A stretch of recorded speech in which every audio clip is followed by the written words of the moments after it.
Alright, so again, Varela has established that teleology is an intrinsic property of our own phenomenological experience as individuals, and that when we're doing science, we must produce this linguistic abstraction in order to understand nature, which we are embedded in, as merely a mechanism of some kind. And the question then becomes, how can we fully generalize our experience as organisms to something which is present intrinsically in other organisms as well? So how do we get beyond our phenomenological experience to understand that other organisms also have their own interiority? And I think to do so, we need to revamp the materialist mechanistic metaphysics and replace it with Whitehead's metaphysics, which allows us to cement Varela's science by generalizing our experience. So, to fully establish teleology as an intrinsic principle of the organization of the living, or as constitutive of life itself, we cannot continue to operate within the tacit metaphysical assumptions of materialism. Matter cannot be understood as a neutral substance, but as what Merleau-Ponty has called a pregnancy of possibility. So, or we could put it as Whitehead does, that we have to recognize a principle of eros at work in matter as, quote, the soul stirring itself to life and motion, which endows with agency all ideal possibilities. So atoms themselves, the components of matter, must be recognized as drops of experience, not devoid of self-enjoyment, as Newton supposed, but somehow possessing their own interior drive towards complexity. So there must be an internal propensity to organize present in matter itself. Now Kant was wary of this because, again, he was really influenced by the rationality of Newton's system of mathematical laws.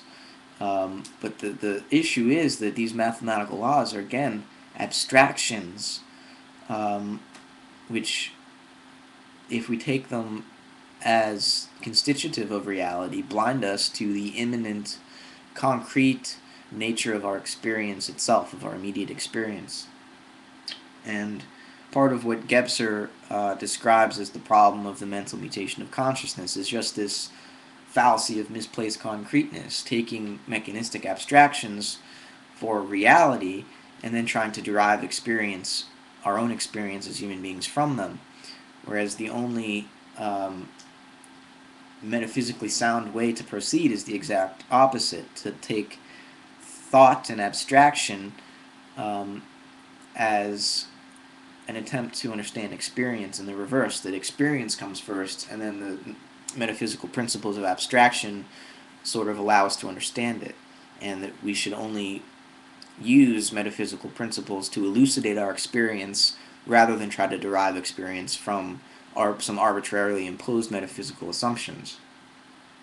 So in the paper I draw the similarities between concrescence and autopoiesis, which I see as the metaphysical and empirical aspects of an identical process, concrescence being the metaphysical aspect and autopoiesis being the empirical aspect, in the sense that it is a description of the actual cellular dynamics and autocatalytic processes of a living cell. And Varela recognized in the last paper he wrote before he died that his theory required a reappraisal of materialist metaphysics, and though he doesn't explicitly cite Whitehead, he does say this in the paper, quote, "To speak of autopoiesis thus directly links the biological sphere with a teleological account of ontology. On a material concrete level, we can observe in the organism the flip side of mechanical causality. A final causality is the basic process of life itself, the establishment of an identity. But this happens not by revising physical laws for particle interactions in special application to organisms, nor by imposing an extra mechanical entelechy. It is rather the subject pole that is the organism in its autonomy, which changes linear causality by structuring matter in the process of self-realization to maintain itself as this very process, end quote.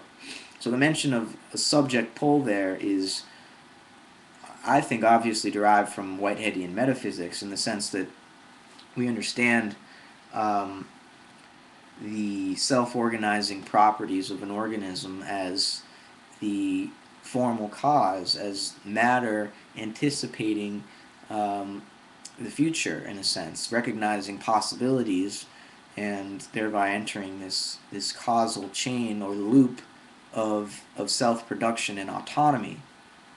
Now, without this subject pole as a metaphysical principle of any concrescence, um, we cannot account for the emergence of life, which is the issue which prevents mechanistic biology from being an adequate account of life. So, yeah, I'll leave it there, and I'm going to go back and watch these and see how much sense I made. So, and if you've been listening, let me know if I said something that didn't make sense, and where I need better explanations, where I need to slow down, go into more depth, or what have you. And I would really appreciate anyone who helps me out with that. Thanks.